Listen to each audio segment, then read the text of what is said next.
हमारे इस ग्रुप की बहुत अच्छी एक दासी हैं, प्रभु की एक अच्छी दासी हैं। और बहुत कार्य भी उन्हें ग्रामीण क्षेत्र में रह करके बहुत सारे काम काम किए हैं प्रभु की महिमा के लिए। और आइए आज हम रश्मि बहन का स्वागत करने के लिए सब उनका स्वागत करते हैं तालियों के साथ में।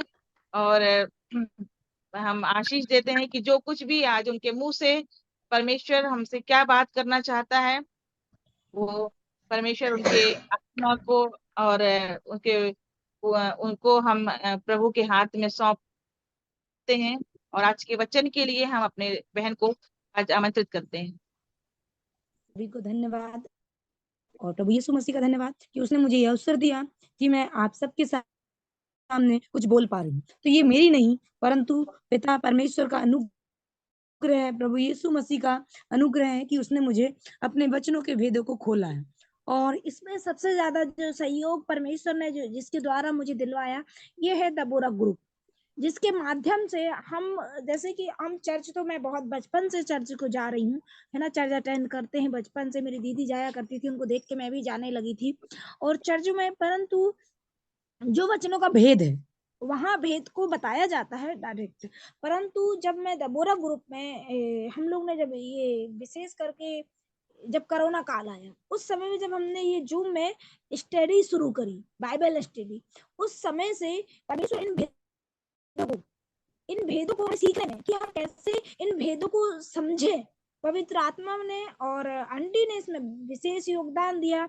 और हम प्रतिदिन जब बाइबल अध्ययन करते हैं, घर में तो हम सब पढ़ते हैं, देखो घर में अकेले पढ़ लेने से, परंतु ग्रुप में जैसे हम टीचर के सीखते हैं, जब स्टडी करते हैं एक ग्रुप के माध्यम, दबोरा ग्रुप के माध्यम से, उसके बाद से हमें वचन को उस गहराई से समझने का और समझाने का हमें अवसर मिला। ये ईश्वर का अनुग्रह है कि उसने हमें ये मौका दिया।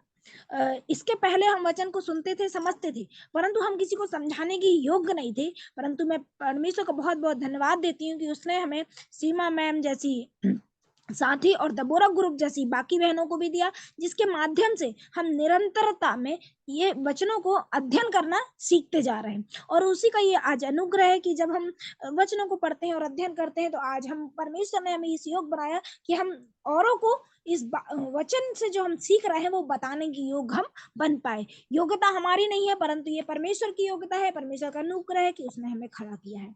तो मैं पवित्र आत्मा को मैं आमंत्रित करूंगी, मैं छोटी सी प्रार्थना करूंगी।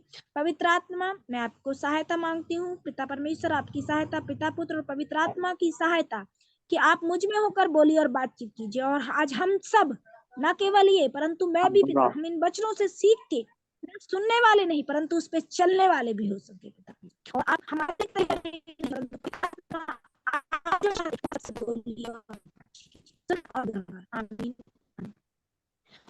हम वचन करेंगे तो हम निकाल लेंगे सब लोग लूका 19 का 28 से लेके 40 तक। यदि कोई बहन पढ़ने में मदद कर सकती है तो पढ़ सकती है, तो मैं खुद ही पढ़ सकती हूँ। यदि कोई चाहता है कि हम, कोई पढ़ना चाहता है तो वो पढ़ सकता है। एक बार फिर से बोलिएगा। लूका 19 का 28 से लेके 40 तक। ये बातें कहकर वह यरूशलेम की ओर उनके आगे चला। जब वह जैतून नामक पहाड़ पर बैतफगे और बैतनिय्याह के पास पहुंचा, तो उसने अपने चेलों में से 2 को यह कहकर भेजा, सामने के गांव में जाओ और उसमें पहुंचते ही एक गदही का बच्चा जिस पर कभी कोई सवार नहीं हुआ बंधा हुआ तुम्हें मिलेगा, उसे खोल कर ले आओ। यदि कोई तुमसे पूछे कि क्यों खोलते हो, तो यह कह देना कि प्रभु को इसका प्रयोजन है। जो भेजे गए थे उन्होंने जाकर जैसा उसने उनसे कहा था वैसा ही पाया। जब वे गदहे के बच्चे को खोल रहे थे, तो उसके मालिकों ने उनसे पूछा, इस बच्चे को क्यों खोलते हो? उन्होंने कहा, प्रभु को इसका प्रयोजन है। वे उसको यीशु के पास ले आए और अपने कपड़े उस बच्चे पर डालकर यीशु को उस पर बैठा दिया। जब वह जा रहा था तो वे अपने कपड़े मार्ग में बिछाते जाते थे। निकट आते हुए जब वह जैतून पहाड़ की ढलान पर पहुंचा तो चेलों की सारी मंडली उन सब सामर्थ के कामों के कारण जो उन्होंने देखे देखे थे आनंदित होकर बड़े शब्द से परमेश्वर की स्तुति करने लगे। धन्य है वह राजा जो प्रभु के नाम से आता है। स्वर्ग में शांति और आकाश मंडल में महिमा हो। तब भीड़ में से कुछ फरीसी उससे कहने लगे, हे गुरु, अपने चेलों को डांट। उसने उत्तर दिया, मैं तुमसे कहता हूँ, यदि वे ये चुप रहे तो पत्थर चिल्ला उठेंगे। प्रभु इस वचन के पढ़े जाने में आशीष दे। हम देखते हैं ये यरूशलेम का विजय प्रवेश हम सब जानते हैं, हमने इस वचन को कई बार पढ़ा है, बहुत सालों से पढ़े आ रहे हैं ना।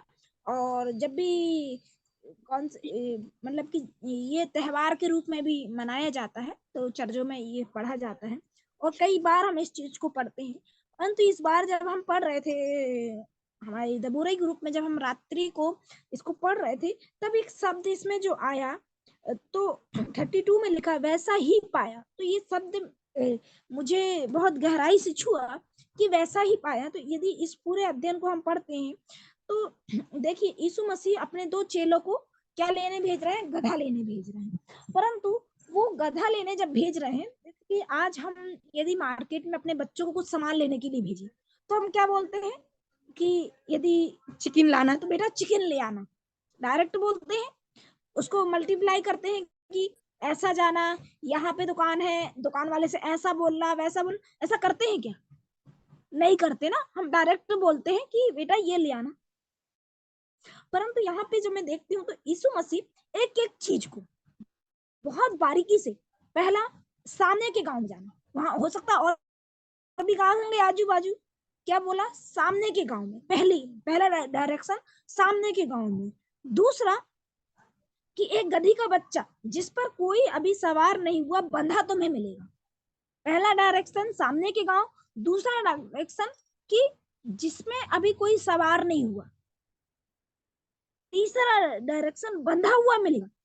और बंधा हुआ मिलेगा उसे खोल कर ले आना, सीधे ले आना भी नहीं, खोल के ले आना। क्या बोला है? खोल कर ले आना। फिर पांचवा, यदि कोई तुमसे पूछे कि क्यों खोलते हो तो कह देना कि प्रभु को इसका प्रयोजन है। और ये बातें जब यीशु मसीह ने कहा तो जब चेले गए तो जैसा 32 में लिखा, जो भेजे गए थे उन्होंने जाकर जैसा उसने उनसे कहा था वैसा ही पाया। और यदि आप पूरा वचन पढ़ते हो तो खोल रहे थे, तो जैसा उन लोग गए सामने के गांव में गए और खोलने लगे, यीशु मसीह ने बोला कि खोल के लाना, तो खोलने लगे। मालिक ने उससे पूछा, क्योंकि ऊपर लिखा है कि तुमसे कोई पूछेगा तो क्या कह देना कि प्रभु को इसका प्रयोजन। देखिए एक एक बातें व्यवस्थित है इतनी छोटी सी चीजों के लिए। मैं उस दिन तो मैंने ये बोला कि जैसा यीशु मसीह ने पाया वैसे, फिर बाद में जब मैंने इसको अध्ययन किया तो एक चीज मुझे परमेश्वर ने बताई कि जब परमेश्वर एक गधी के बच्चे को लाने के लिए इतनी सारी क्लियरिटी है, इतना थोड़ी सी देर के लिए एक गधी का बच्चा चाहिए जिसमें यीशु मसीह को सवार होना है। एक गधी का बच्चा कोई बड़ी बात नहीं है, छोटी सी बात है। उसके लिए इतने सारे डायरेक्शन देने की क्या जरूरत थी? और जब डायरेक्शन दिया तो फिर वैसा ही सेम सेम उनके चेलों ने पाया। तो ये जो वैसा ही पाया, तो जब वैसा ही पाया तो उनको कोई कंफ्यूजन नहीं था। चेलों को क्या था? कोई कंफ्यूजन नहीं था। उनको ये क्लियर था कि हमें गधी का बच्चा मिलेगा। उनको ये क्लियर था कि कोई हमसे पूछेगा, सवाल होंगे। ये समस्या हमारे पास आई, कोई हमसे पूछने लगेगा तुम क्यों ले जा रहे हो? हो सकता है उनको कोई चोरी का इल्जाम लगा दे, ये तुम हमारे गधी क्यों ले जा रहे हो? क्योंकि डायरेक्ट उनको लेना था। मोल लेने की बात नहीं लिखी वहां पे कि खरीद के लाया कि पैसे दे के लाया, ये सब बातें नहीं लिखी हैं। मैं नहीं समझती कि पैसे वैसे दिए होंगे। तो जब पूछने लगे तो वैसा ही उनको डायरेक्शन दिया गया और वैसा ही पाया, कोई अंतर नहीं, कोई परिवर्तन नहीं। तो जब चेले गए होंगे और जब वैसा ही पाया होगा तो उन्हें महसूस किया होगा कि हमें वैसा ही मिलने वाला है और वैसा ही ले आए, उनको कोई दिक्कत नहीं हुई, कोई समस्या नहीं हुई। वैसे ही आज, ये तो उस समय की बात है, एक छोटा सा जो यीशु मसीह ने, मैं बोलती हूँ डेमो, उस समय एक छोटा सा डेमो दिखाया, उस तत्काल के एक काम के लिए एक छोटा सा डेमो, एक गधी के लिए। तो कहते हैं कि गाना भी गाते हैं कि हम प्रभु यीशु मसीह की गधी हैं। तो ये तो उस समय की गधी के लिए प्रयोजन था और वैसा ही पाया। अब आज हम जब परमेश्वर की गधी है, हम अपने आप को परमेश्वर की गधी बोलते हैं, परमेश्वर का, कि परमेश्वर को हमारा प्रयोजन है, तो परमेश्वर ने हमारे लिए कौन कौन सी बातें रखी हैं और परमेश्वर हमें खोलने के लिए और हमारे लिए क्या चाहता है और हमारे लिए क्या क्या डायरेक्शन है, हम कैसे मिलेंगे, या और जो गधे बंधे हुए हैं, जो और बहुत सारी गधी बंधी हुई हैं, वो हमें कैसे मिलेंगी, उनके लिए क्या डायरेक्शन होगा, उस समय में क्या परिस्थितियां होंगी जो आज हम जी रहे हैं। तो इसके लिए हम पढ़ेंगे मरकुस 13 का 3 से लेके 12 तक। कोई भी बहनें निकाल के पढ़ने में मदद कर सकती है। मरकुस 13 का 3 से लेके 12। मरकुस 13:3 से लेके 12। जब वह जैतून के पहाड़ पर मंदिर के सामने बैठा था तो पतरस और याकूब और यूहन्ना और अंद्रयास ने अलग जाकर उससे पूछा, हमें बता कि ये बातें कब होंगी और जब ये सब बातें पूरी होने पर होंगी उस समय का क्या चिन्ह होगा। यीशु उनसे कहने लगा, चौकस रहो कि कोई तुम्हें ना भरमाए। बहुतेरे मेरे नाम से आकर कहेंगे मैं वही हूँ और बहुतों को भरमाएंगे।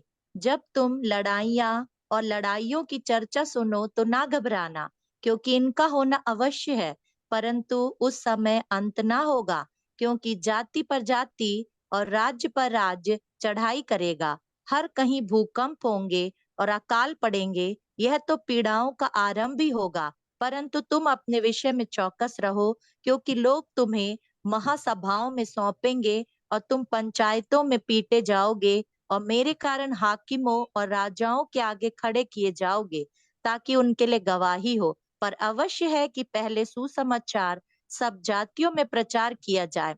जब वे तुम्हें ले जाकर सौंपेंगे तो पहले से चिंता न करना कि हम क्या कहेंगे, पर जो कुछ तुम्हें उसी घड़ी बताया जाए वही कहना, क्योंकि बोलने वाले तुम नहीं हो परंतु पवित्र आत्मा है। भाई को भाई और पिता को पुत्र घात के लिए सौंपेंगे और बच्चे माता पिता के विरोध में उठकर उन्हें मरवा डालेंगे। 13 भी पढ़ लीजिए, सॉरी 13 भी पढ़ना। और मेरे नाम के कारण सब लोग तुमसे बैर करेंगे, पर जो अंत तक धीरज धरे रहेगा उसी का उद्धार होगा। आमीन। प्रभु इस वचन के पढ़े जाने में भी सहायता करे। देखिए, हम इसमें देखते हैं जब चेलों ने पूछा अलग जाकर कि अंत के समय के क्या चिन्ह होंगे, तो इसमें जो भी बातें लिखी हैं, क्या ये अभी हो रहा है?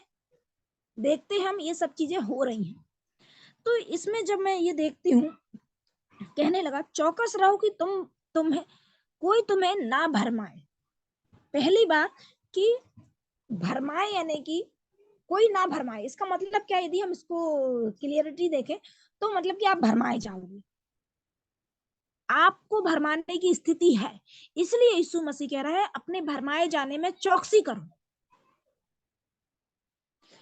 जैसे वैसा ही पाया, मैं जो वचन को लेके चल रही हूँ वैसा ही पाया, तो जैसा यीशु मसीह ने कहा है वैसा ही हम भी पाएंगे। क्या पाएंगे? हम भी वैसा ही पाएंगे। आपन सोचे कि वो चीज यीशु मसीह ने बोल दी है, क्या पता होगी नहीं होगी?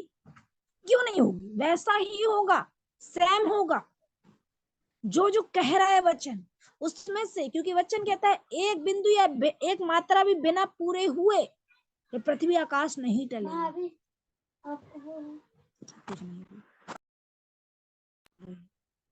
तो एक भी चीज है बिना पूरे हुए नहीं होगी, पृथ्वी खत्म नहीं होगी जब तक ये सब चीजें ना हो। तो क्या है? हम भरमाए ना जाए। पहला क्या है? भरमाए, मतलब कि हमारे भ्रम की स्थिति है, हमारे जीवनों में भ्रम की स्थिति आएगी।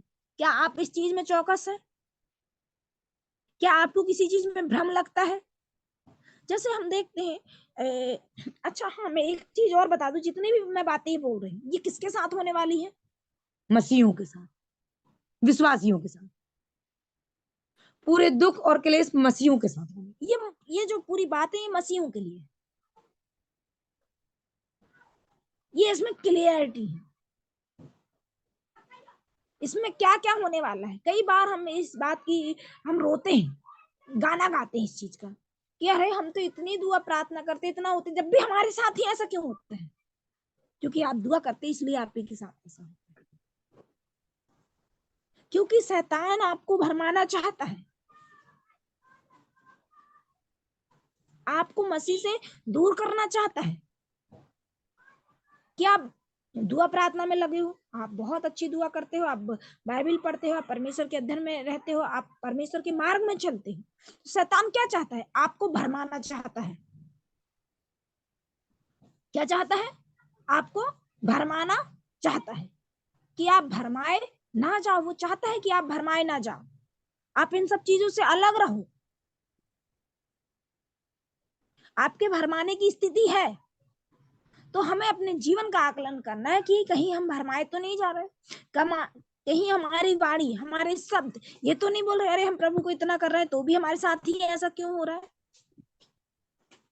आपके साथ क्या क्या हो सकता है? पहला तो आप भरमाए ना जाओ, भरमाने की स्थिति आपके जीवन में आएगी। दूसरा, जब तुम लड़ाइयां और लड़ाइयों की चर्चा सुनो तो ना घबराना। पहला आपको अपने आपको ये सचेत रहना है कि आपको भरमाए नहीं जाना है। दूसरा, आपको घबराना नहीं है, क्योंकि जिनको नहीं पता वो घबराए ना। जब मुझे पता है कि ये चीजें होने वाली हैं तो मैं कैसे घबरा सकती हूँ?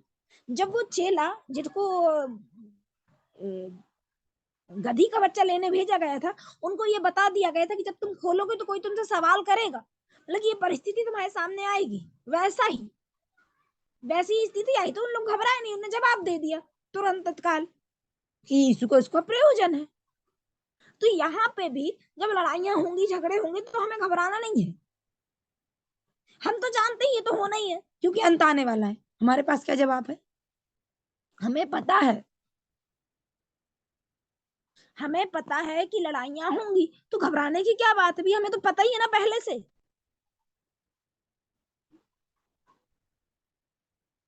या तो यदि आप घबरा रहे हो या आप ऐसा रिएक्ट कर रहे हो कि आपको पता ही नहीं था, तो इसका मतलब कि आपको यीशु मसीह की बात पर विश्वास नहीं था कि यीशु मसीह ने बोला है तो क्या पता होगा कि नहीं होगा। यदि वो चीजें ना हो तो यीशु मसीह झूठा है, और यदि हो रही हैं और यदि हम घबरा रहे हैं तो हमें यीशु मसीह पर विश्वास नहीं था कि वो चीजें होंगी। तो हमें जब विश्वास है, हम यीशु मसीह को मानते हैं तो हम विश्वास करते हैं कि उसने जो भी बातें कही है वो होंगी, तो फिर घबराने की क्या जरूरत है? आपको बस इतना अधिकार है कि आप प्रार्थना कर सकते हैं। आपको ये कहने का अधिकार नहीं है, घबराने का अधिकार नहीं है। मसीहों को घबराने का अधिकार नहीं है। ये चीज समझने वाली बात है। किसी भी मसीहों को, जो भी विश्वासी लोग हो, उन्हें घबराने का अधिकार नहीं, क्योंकि लिखा है कि चर्चा सुनो तो ना घबराना, क्योंकि इनका होना अवश्य जरूरी है। तो जो जरूरी चीज है वो होगी, क्योंकि यदि ये ना होगा तो क्या नहीं आएगा? यीशु मसीह नहीं आएंगे, क्योंकि कलेश के बाद ही यीशु मसीह आने वाले। इस संकट, महासंकट कलेश के बाद ही यीशु मसीह का पुत्र का आगमन होगा, पुनरागमन होगा। क्योंकि हम आगे बढ़ते हैं, ये संकट क्लेश और संकट, फिर महासंकट काल, फिर फिर मनुष्य के पुत्र का आगमन। तो जब पहली बातें ना हो, पहली सीढ़ी ना चढ़े, तो दूसरी में कैसे पहुंचे? तो मसीहों को घबराने का अधिकार नहीं है, वो सिर्फ प्रार्थना कर सकता है। और इन शब्दों को तो हम जानते हैं, ये क्लियरिटी करो, लोगों के सामने अंगीकार करो, हमें पता है ये सब होना ही है। उन लोग घबराए ना जिनको पता नहीं है। हम क्यों घबराए उन चीजों से, हम उन परिस्थितियों से क्यों घबराए? परंतु उन समय का अंत ना होगा। और क्या बोल रहा है? ये भी अंत नहीं है अभी, क्योंकि जाति पर जाति। तो आज हम क्या देख रहे हैं, आज जो जातियां हैं, हिंदू जाति ईसाई जाति पर लड़ाई कर रही है, जाति जाति लड़ाई कर रही है, जाति पे जाति लड़ाई हो रही है ना, मुसलमान हिंदू पर, हिंदू मुसलमान पे, ईसाई पे, ये क्या है? तो इसके लिए क्या घबराना? तो क्या है, ये चीजें होनी है, क्लियरिटी है। क्या है, जाति जाति लड़ाई करेगी, राज पर राज चढ़ाई करेगा। देख ही रहे हम, एक देश दूसरे देश पर हर कहीं भूकंप होंगे और अकाल होंगे, पर ये तो पीड़ाओं का आरंभ ही होगा। मतलब अभी जो स्थिति है, ये पीड़ाओं का आरंभ है। चाहे कोई सरकार आ जाए, चाहे कोई नेता आ जाए, ये खत्म नहीं हो सकता, क्योंकि यीशु मसीह ने कहा है। यदि हम इसको खत्म करने के लिए बोल रहे तो हम तो यीशु मसीह के विरोध में जा रहे हैं ना। हाँ, हमें ये प्रार्थना करना है कि परमेश्वर हमें साहस दे, हमारे लोगों को शक्ति दे, सामर्थ्य दे इन बातों के लिए, इनको झेलने के लिए, इनमें बने रहने के लिए। क्या 9 में, तुम अपने विषय में चौकस रहो, क्योंकि लोग तुम्हें महासभाओं में सौंपेंगे। अब पहले तो भरमाए ना जाए, दूसरा घबराए नहीं, तीसरा चौकस अपने विषय में। अपने विषय में चौकस रहे। क्यों चौकस रहे? क्योंकि तुम्हें क्या होगा, महासभाओं में सौंपेंगे। मतलब कि हम पकड़े जाएंगे, पंचायतों में पीटे जाएंगे, और मेरे कारण हाकिम और राजाओं के आगे खड़े किए जाएंगे, ताकि उनके लिए गवाही हो। किन की गवाहियों के लिए? राजाओं की गवाहियों के लिए हम उनके सामने खड़े किए जाएंगे। अदालतों में आज हम देख रहे हैं, हम अदालत में खड़े किए जा रहे हैं, हमारे लोग, हमारे प्रभु के दास अदालतों में खड़े किए जा रहे हैं। ये क्यों? कि तुमको वचन सुनने मिला था। किनको? राजाओं को, हाकिमों को।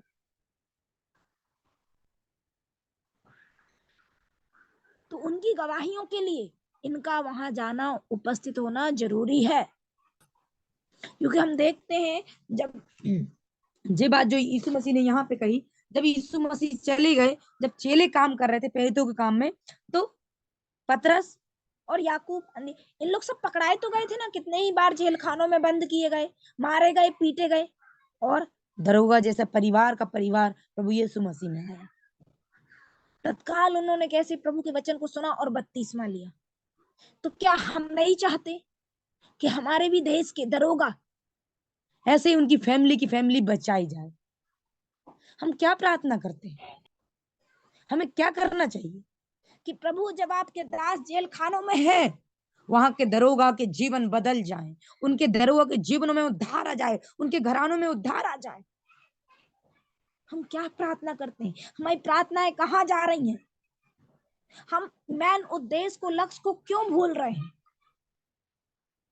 वैसा ही होगा जैसा यीशु मसीह ने कहा है, उसमें एक भी बात घटाई नहीं जा सकती, और ना ही कोई भी सरकार उसमें एक भी बात बढ़ा सकती है।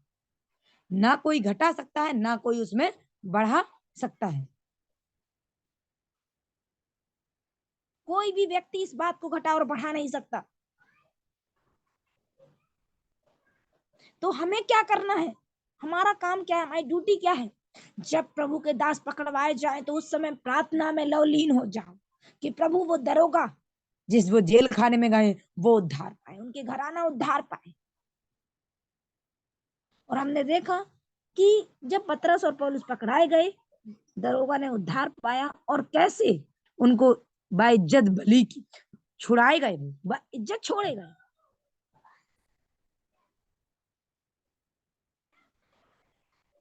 उनको इज्जत के साथ छोड़ा गया। तो बल्कि उन लोग बोले कि उनको छोड़ दो, हम ऐसा नहीं जाएंगे, हम सबके सामने जाएंगे, हम चुपके से नहीं जाएंगे। उन्होंने हमें पीटा है, हम सबके सामने जाएंगे। ये प्रभु का काम है। प्रभु किस रीति से क्या करना चाहता है? हर बात में ये बोलना चाहिए, प्रभु तेरी इच्छा पूरी हो। हम तो ये चाहते हैं कि ये हो। यीशु मसीह जब गतसमनी में प्रार्थना कर रहा था तो क्या बोला था? प्रभु ये कटोरा मेरे सामने से उठा ले, तो भी जैसा मैं चाहता हूँ वैसा नहीं, परंतु जैसा तू चाहता है वैसा हो। आज हमारी प्रार्थना में ये शब्द क्यों नहीं है? कि प्रभु जैसे मैं चाहती तो हूँ कि कटोरा उठ जाए मेरे पास से, परंतु तो भी जैसा मैं चाहता हूँ वैसा नहीं, पर जैसा तू चाहता है वैसा हो। बस कटोरा उठा ले प्रभु दुख का। और ये नहीं कहते प्रभु तेरी इच्छा क्या है, उसकी इच्छा को क्यों हम आगे नहीं रखना चाहते। और आप चाहो या ना चाहो, जैसा है वैसा ही होगा, कोई परिवर्तन नहीं होगा। मगर यदि आप चौकस हो तो आपकी उन्नति होगी, क्योंकि हर परिस्थिति में परमेश्वर आपको सिखाना चाहता है। क्या चाहे आप मृत्यु के, अभी हमने गीत गाया, चाहे मैं मृत्यु की राहों में चलूं, कोई मेरे साथ ना चले, हम कहते हैं मृत्यु में क्या सिखाएगा प्रभु, प्रभु मृत्यु में भी सिखाना चाहता है, प्रभु बीमारी में भी सिखाना चाहता है, प्रभु उस वेंटिलेटर में भी सिखाना चाहता है। हर परिस्थिति में प्रभु आपको कुछ सिखाना चाहता है, प्रभु आपको आगे बढ़ाना चाहता है। क्योंकि लिखा है यहाँ पे, हम देखते हैं, जब तुम पकड़ाए पहले से चिंता मत करना। हम चिंता करने लगते हैं। भाई को भाई और पिता को पुत्र घात के लिए सौंपेंगे, बच्चे माता पिता के विरोध में उठकर उन्हें मरवा डालेंगे, और मेरे नाम के कारण सब लोग तुमसे वैर करेंगे। यहाँ भाई को भाई, कई बार जब हमारा भाई हमारे विरोध में कोई बातें बोलता है, हम लोग दुखी हो जाते हैं। प्रभु दूसरा करे तो करे, मेरा ही भाई ऐसा कर रहा है। हम पास्टरों से बोलते हैं प्रभु मेरा भाई मेरे साथ ऐसा गलत कर रहा है, मेरी बहन मेरा बच्चा मेरी आज्ञा को नहीं मान रहे। प्रभु ने कहा लिखा है कि प्रभु बच्चे तुम्हारी आज्ञा को मानेंगे, यहाँ तो लिखा है कि क्या करेंगे, उठकर मरवा डालेंगे, और तुम आज्ञा मानने की बात करते हो। मरवाने की बात प्रभु कर रहा है, तुम्हारे ही बच्चे तुम्हें मरवा डालेंगे।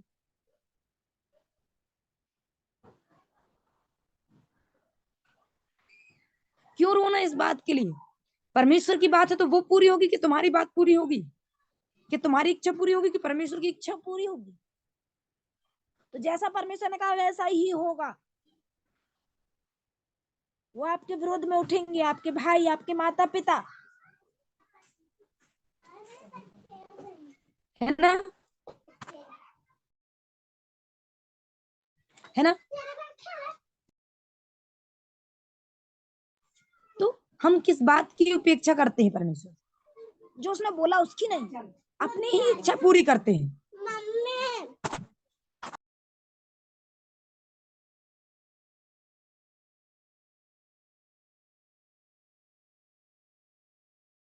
ले जा अंदर जाकर ले ले तो हम क्या कर रहे हैं? हम परमेश्वर की इच्छा पे को आगे रखे क्यों नहीं रख पा रहे? और वैसा ही होगा जैसा आप चाहो।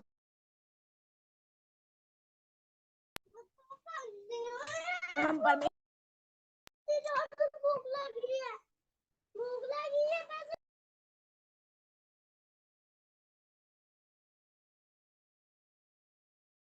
क्षमा चाहती, सॉरी। तो हम किस दिशा में जा रहे हैं? जब हम देखते हैं एक बार जब यीशु मसीह चेलों के साथ यात्रा कर रहे थे, नदी पे नाव पे थे, जब आंधी और तूफान आया था,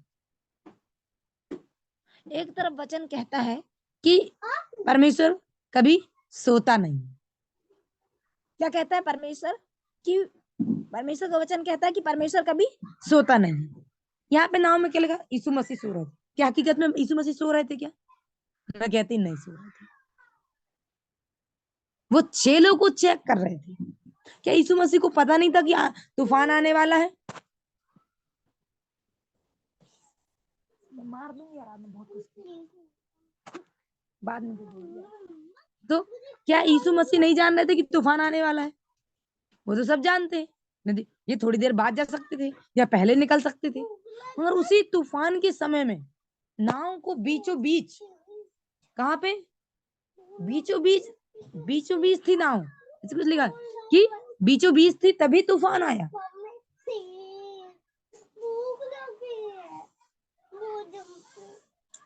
मैं आराधना शांति से नहीं रही तो हम क्या चीज, तो प्रभु क्या देखना चाह रहा था? उसके पहले ही उसने 4,000 5,000 लोगों को रोटी खिलाई थी। जस्ट बाद में ये दृष्टांत हुआ था। विश्वास वो वहां पे क्या कर गए थे? घबरा गए थे। क्या बोले कि प्रभु तुझे हमारी चिंता नहीं, हम डूबे जाते हैं। क्या जिसके साथ जिस नाव में यीशु मसीह हो वो नाव डूब सकती है क्या? यीशु मसीह क्यों गुस्सा हुए उनके ऊपर? क्योंकि वो घबरा गए। उनको यीशु मसीह पर विश्वास नहीं। घबराना मतलब कि यीशु मसीह पर विश्वास ना करना। यदि घबराने का हम पर्यायवाची देखें तो यीशु मसीह पर विश्वास ना करना घबराने का पर्यायवाची है। मैं समझती हूँ, जितना मैंने बाइबल को समझा तो मैं इस बात को समझ पा रही हूँ। इसलिए यहाँ लिखा है कि घबराना नहीं, जैसा कहा है वैसा ही होगा। जब पतरस नाव पे चल रहा था तब उस समय में क्या हुआ? वो पानी पे चल रहा था नाव से उतर के। क्या थोड़ा देर चल लिया, फिर डर गया, हवा को देख के डर गया और डूबने लगा। यीशु मसीह ने कहा अल्प विश्वास, तुम्हारा विश्वास क्यों थोड़ा है? तो आज हम किस स्थिति में हैं? तो जितनी भी बात है, और धीरज धरना है। क्या करना? अंत तक धीरज धरे रहेगा उसी का उद्धार होगा। आपने एक दिन बहुत अच्छा विश्वास दिखा लिया, 10 साल आपने बहुत अच्छा विश्वास दिखा लिया, 50 साल आपने अच्छा विश्वास दिखा लिया, और आप बुढ़ापे में ही यदि आपने धीरज नहीं धरा, प्रभु इतने साल तो हो गए, मेरा बच्चा अभी तक नहीं सुधर रहा, मैं कितने सालों से प्रार्थना कर रही हूँ, क्या है? लगी आपका धीरज खत्म हो। और लिखा अंत तक धीरज धरना। अंत तक। क्या आपकी आज भी परिस्थिति नहीं सुधरी हुई? परिस्थिति नहीं सुधरना दो कारण है। या तो आप परमेश्वर जो सिखाना चाहते हैं आप सीखे नहीं हो, या परमेश्वर आपकी धीरज को देखना चाहते। मैंने एक चीज देखी हूँ, यदि चीजें नहीं बदल रही हो मतलब कि उससे आप जो परमेश्वर सिखाना था अभी तक वो सीखे नहीं हो, या फिर आप में धीरज की आत्मा परमेश्वर पर रखना। परिस्थितियां बदलते जाएंगी और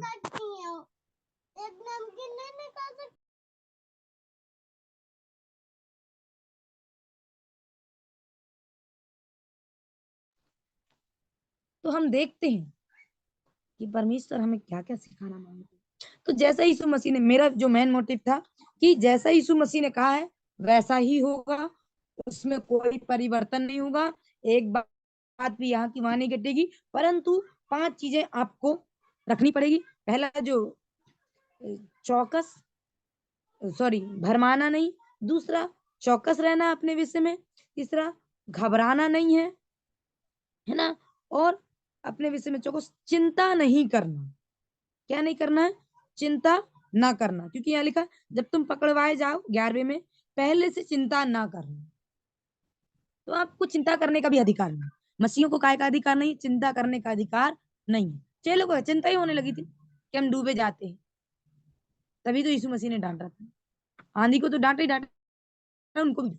आंधी तो शांत होती, उनको डुबा तो सकती नहीं। ऐसी कोई भी परिस्थिति हमें डुबा नहीं सकती, हमें नाश नहीं कर सकती। तो चिंता नहीं करना और धीरज धरे रहे अंत तक। धीरज कब तक? हम कहते हैं प्रभु कितने साल धीरज रखें? 1 साल, 2 साल, 3 साल? ने कहा अंत तक। अंत क्या होता है? एक अंत जब यीशु मसीह आएगा, एक अंत जब हम मर जाएंगे। तो आपको मरते दम तक धीरज धरना होगा हर एक बात के लिए, और जैसा यीशु मसीह ने कहा वैसा होगा। तो उन बातों से बिल्कुल भी टेंशन फ्री रहना है, चिंता मुक्त रहना है। ये सब परिस्थितियां आएंगी और जाएंगी, ये अपनी ही जगह पे होंगी, क्योंकि यीशु मसीह ने जैसा कहा वैसा ही होगा, उससे कुछ अलग नहीं हो रहा। क्या आपको लगता है जितनी भी परिस्थिति आपके साथ है, या जो भी हमारे देश के हालात है, क्या ये बात यीशु मसीह ने पहले नहीं कही? इनमें से कुछ भी एक भी चीज कुछ अलग हो रहा है क्या? क्या उससे अधिक हो रहा है क्या, जो हम चिंता करने लगते हैं? कुछ भी 1% भी अलग हो रहा है तो कोई मुझे हाथ हैंड करके बताए कि हो रहा है। म्यूट खोल के वो बोल सकता है। यदि कुछ भी परिस्थिति आपको ऐसा लगता है कि आज जो भी मेरे जीवन में या मेरे देश में या दुनिया में कि 1% एक भी स्थिति ऐसी कोई है जो यीशु मसीह ने नहीं बोला और वो हो रहा है, तो जहां तक मैंने बाइबल का अध्ययन किया है और जहां तक मैं पृथ्वी को देख पा रही हूँ, अपने घर को, अपने परिवार को, अपने देश को देख पा रही हूँ, उसमें से कोई भी परिस्थिति कुछ भी अलग नहीं है। आराधना, कोई भी परिस्थिति अलग नहीं है। हम कैसे उपेक्षा कर सकते, क्यों हम कुछ और अलग उम्मीद करते हैं? तो आज तो परमेश्वर ने मुझे यही बताया और मैं यही कहना चाहती हूँ कि जब हमें वैसा ही मिल रहा है तो हमें इन सब बातों से टेंशन मुक्त, ये 4 जो बिंदु मैंने बताई उस पे हमें ध्यान रखना है। सबको जय मसीह।